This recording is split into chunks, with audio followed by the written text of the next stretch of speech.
13 September 2005 July అంటే July, August, September. మేము రాజీనామా చేసిన 3 నెలల తర్వాత పోతిరెడ్డిపాటి జీవో వచ్చింది. నేను ఏమన్నారు రేవంత్ రెడ్డి గారు, పోతిరెడ్డిపాడు పొక్కగొట్టేటప్పుడు హరీష్ రావు, నాయన నరసింహారెడ్డి మంత్రులుగా ఉన్నారు అన్నాడు.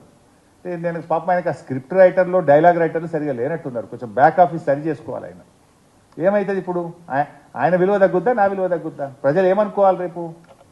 ఇంత పచ్చి అబద్ధాలు మాట్లాడొచ్చునా? మేము అప్పటికే 3 నెలల ముందే మా మంత్రి పదవులను తెలంగాణ ప్రజల కోసం, తెలంగాణ ఉద్యమం కోసం ఏడాది కాలంలోనే పదవులు వదులుకున్న చరిత్ర మాది. పదవుల కోసం పెదవులు మూసుకున్నది, పదవుల కోసం పార్టీలు మారిన చరిత్ర నీకు, నీ మంత్రివర్గ సభ్యులకు ఉన్నది, మాకు లేదు. నువ్వు మమ్మల్ని మాట్లాడినప్పుడు డెఫినెట్గా సమాధానం చెప్పాలి కదా. ఇప్పుడు ఎవడు పెదవులు మూసుకున్నాడు? పదవుల కోసం అమ్ముడు పోయినోడేవాడు? పదవుల కోసం పార్టీలు మారినోడేవాడు? పదవుల కోసం త్యాగాలు, ప్రజల కోసం త్యాగాలు చేసినోడేవాడు? అర్థమైతే లేదా ప్రజలకు?